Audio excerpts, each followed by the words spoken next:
It is time to break your toxic job search cycle. Let's get into it.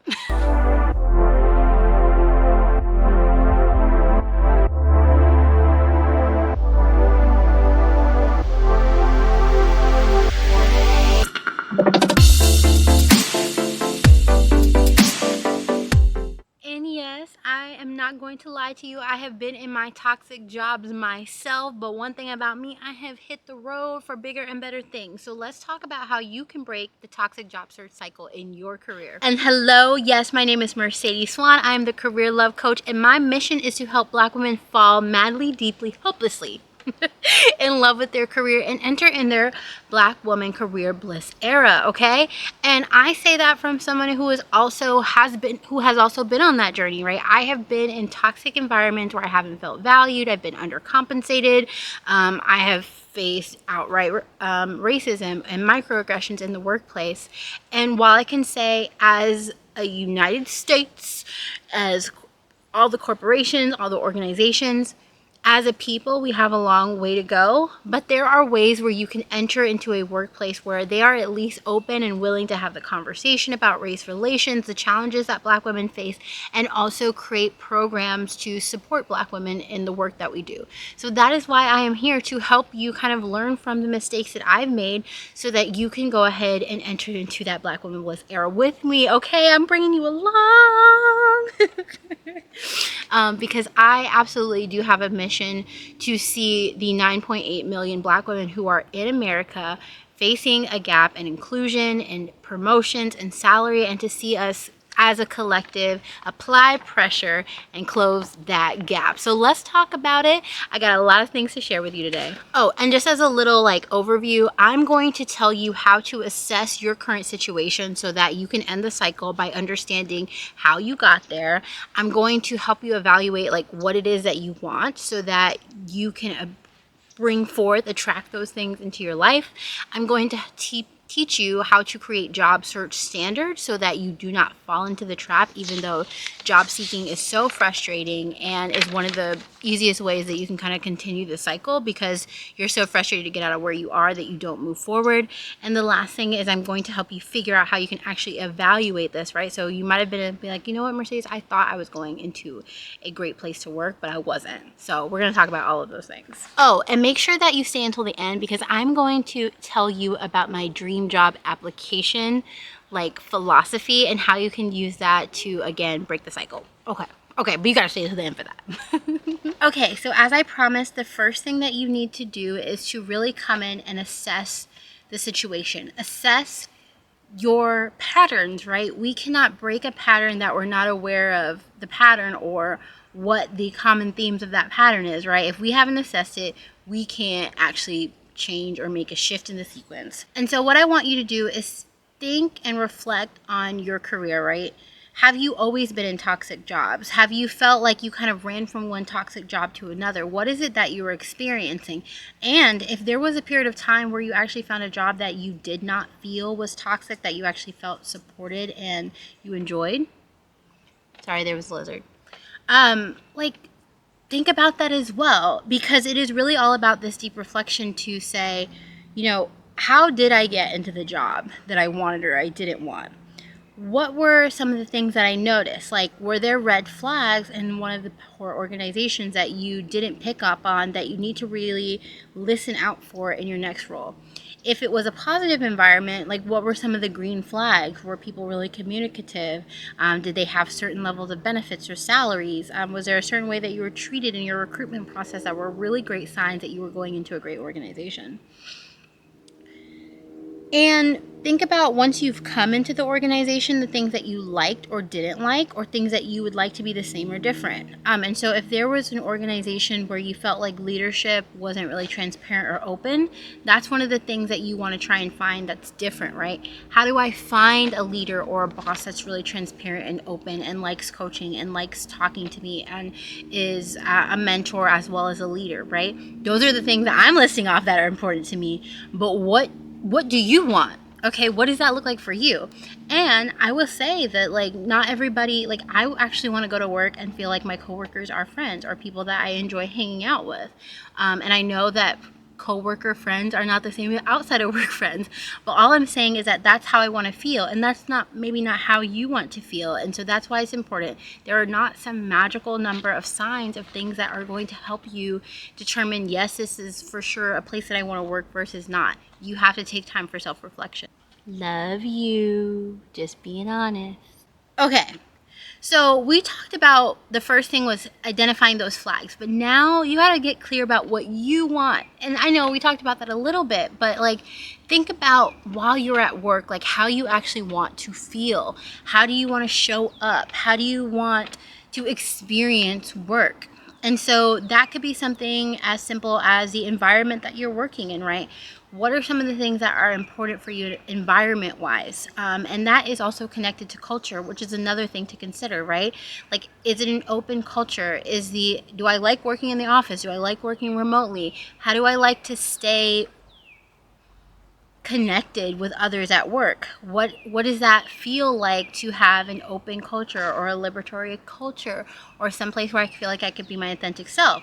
On the other hand, you might be like, no, I just want people who are kind at work, but I don't really want to be, you'd be all up in my business. Okay, that could be something as well.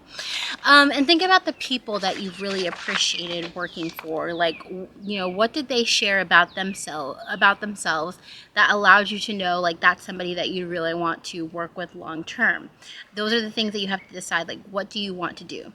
And then you also need to think about your duties, right? Like, we always talk about, like, okay, it said this is a high, fast-paced environment. Some people actually like that because they don't want to be bored, or they want to feel challenged. And I'm not saying that I don't think I want to work for a fast-paced environment because that screams toxic to me.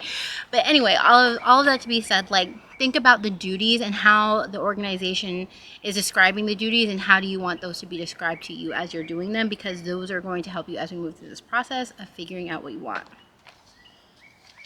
So, after you have decided, okay, I've assessed the situation, I've defined what I want, now I need you to write it down. Because the worst thing that you can do is navigate your job search and be in such a struggle bus of being in a toxic environment. And let me tell you my story really quick, right? I was interviewing, I was so ready to leave my last job. I was so tired. I was like, I can't do this anymore, to the point where I was on antidepressants and anti-anxiety meds. I talk about this a lot as my podcast. You can go watch it. Podcast link below. That being said, there were a lot of things that was really challenging for me. And so I was really trying to run from the last opportunity that I was in because of the level of stress. And I try not to like talk about why, all of that. You schedule a call, I'll tell you all about it. But my level of stress from that role, right? And so I think one of the things that was really clear is when I was considering working for an organization where I didn't feel like everyone was on the same page about DE&I. Like, I would talk to some people and they'd have great answers about DE&I, and they would talk to some other I would talk to some other people and they wouldn't. And what was a really defining factor with me is like, wow, I should have really flagged this as a red flag from the beginning, and it wasn't really in my face enough until I actually interviewed with the CEO of the organization, and I was like, this is not a safe place for Black women. But the fact that I was so willing to go through that process to even get to that final interview with the CEO before I decided like this wasn't it, I need to withdraw, was the point that I was like, I am not listening to my values anymore. And that's how you continue to move through those toxic work environments, the toxic job search cycle where you're hopping from one to another. So you have to stay accountable to what you have outlined. Write your standards. What are you looking for? What are you not looking for? How do you stay accountable to them? Make sure that you have them at every stage with you as you're evaluating what people are saying to you, what people are doing, and how you feel as you're going through the recruitment process. Because if it does not align with any of the standards that you have written for yourself, you are going to find yourself in the same situation. With love. And again, make sure that you keep them at the center, keep them at the focus, whatever you can do, whether that's on your cheat sheet, on your desktop, you have it attached to your interview notes, your resume, I don't care. Whatever you need to do to make sure that you don't forget about those standards is what I need you to do. Okay. Listen to me. Do that. And then subscribe. Because you got to get all the good career juicinesses coming next. Right. Okay, and then number 4 is to evaluate your options, right? So now that you have your standards, you can align like what you're experiencing with those things. So One of the first things that I want you to do is start to review the culture. What are they posting online about their culture? What have they posted on their careers page? What are you seeing other employees who currently work there and how they're describing their experience at that organization? And what does the culture say for how people are interacting in the interviews that you have, especially if you have a panel interview? Like, is one person speaking? Are they speaking highly? Are they not really using like positive affirming words? Are they grumpy? Do you feel valued? Do you feel like they're enjoying interviewing you? Like, what is the culture that you're walking into, and what are some of those signs that you can see as you're going through the process? I talked about this a little bit, but like, do your research, go to all these different places and find out, like, do they have any awards? What allowed them to get those awards for being a great place to work? Like, do your digging in the same way that you might do your digging for, okay, your favorite trash talk television, okay, or when you're trying to be messy at work, okay, get your receipts. Get your receipts. Number 3 is to ask questions. So if you know that, again, like I mentioned, for me, DE&I was an important thing for me, whether I was going into a recruitment role or the DE&I role that I ended up being in. Hello. Okay, I love. Like, I ask questions about that. Like, what are you doing to foster an inclusive culture? Can you tell me about your leadership style? What are some of the initiatives that your organization has going on in XYZ places? How many people have you managed that have been developed or have moved into a management level role or a next level role? That is something that is so important for you to consider as you grow your career and have long-term success. You have to ask the questions that align with your standards. And then number 4, if y'all don't take anything from this video, if you don't take anything from this video, stick to your commitments, okay? Stand on business, apply pressure, whatever word we're using today, I do not care. Make sure you stick to your commitments, okay? Think of it as a boundary for you and your professional career, because it is going to protect you long term. It might feel bad to say bye to an offer. It might feel bad to withdraw from a process. It might feel bad to think that you're staying in your toxic job that you're currently at one more day. But the worst thing that you can do is leave that toxic job and go into another one, or one that's worse. I will say this, that there is no amount of ways that you can BS through this to say, okay, well, I'm just going to move to this next job, like just for a little bit so I can get out of this opportunity, make it come up, you know, whatever, and then move on. Like, that never works. People never pivot as fast as they can. So one of the things that's so important is to make sure that you are looking at your mindset as you go through this process. As much as you need to remember what your standards are and identify what led you to be in a toxic work environment, you also have to make sure that you feel like you are deserving of a positive workplace. I see so many Black women that have literally been just so mistreated in the workplace that they undersell their value, they undersell their skills, and they think they don't deserve to work in a workplace that's going to value them. And like, let me say this to you, this is a bare minimum. This is what you deserve. You deserve to be valued and respected. And that's for even if you were underperforming. You should never be demeaned at work. You should never be put down at work. You should never be reprimanded at work, right? We are humans and we deserve better. And so do you. So I want to say to you, like, if you feel like the way that you've been treated and operating in these toxic work environments has really impacted your mindset and what you know and how you know you should be valued in the workplace, one of the best things that you can do to really combat that is to work with a coach, because career coaching is not just about the strategy or the tactics or saying that, you know, oh, okay, I know how to write a resume now. So much of that is staying committed and shifting your mindset about the limiting beliefs that you have in your career and how that's leading you to opt into these toxic jobs, because that is what I see. I haven't worked on mindset, so I'm just going to the next opportunity, right? And so if that has very much felt like the experiences that you have, like you haven't felt, you know, confident enough, or you haven't felt like you've done enough, or you don't feel like you have the right skills, I want you to schedule a 15-minute career clarity chat. They are free. And we're going to talk about where you are in your career, and especially if you have some limiting beliefs in your career about what you can have or what you deserve or your value. Like, let's talk about that, because that's one of the biggest indicators of continuing to go through this cycle.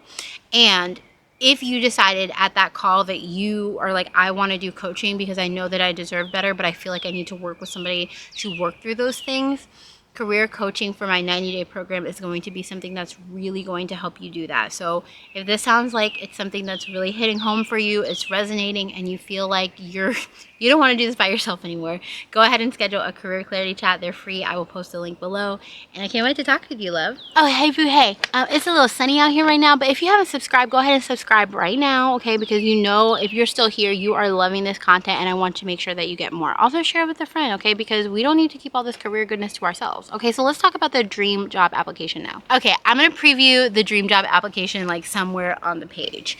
But the dream job application, the whole point of it is to pretend or imagine or visualize, manifest, whatever you want to call it, whatever thing gets you going.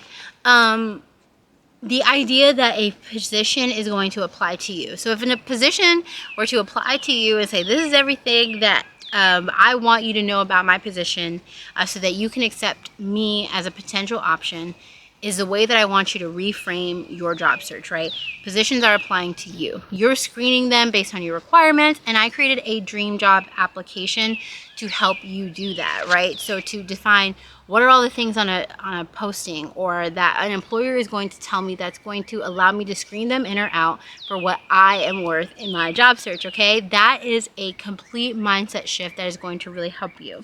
And so some of the things that you want to ask are some of the things we already talked about, like what's the culture, what's the pay, what are the benefits, what are the duties, right? Those are the types of things that you want to start to define.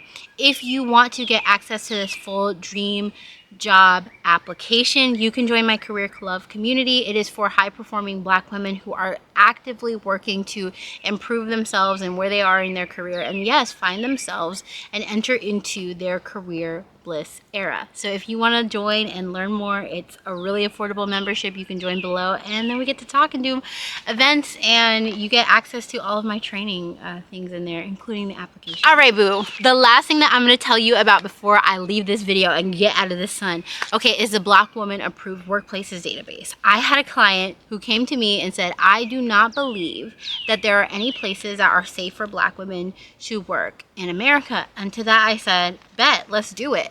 So I created a Black Women Approved Workplaces database that is for Black women, by Black women, and these are workplaces that Black women have personally advocated and said, I really enjoyed working here. And the resource has a list of all different places. Now, if you know of a Black Women Approved workplace, I want you to post them below. Even if you're not working there, but you had a great time, they developed you, they were supportive, it was a great culture, you really felt like things were equitable and fair, post them below. I'm going to add them to that link, and you can also access all the rest of them, yeah, there. So I hope you enjoyed this video. I hope that it was inspiring to you. My wish and my goal is for you to pivot and to move into an opportunity that you're going to feel valued and be able to move and feel at peace at work, and that's what we deserve. So if you like this video, make sure that you like and share it and leave me a comment letting me know what you thought of the video, and I will see you next time. Okay, bye.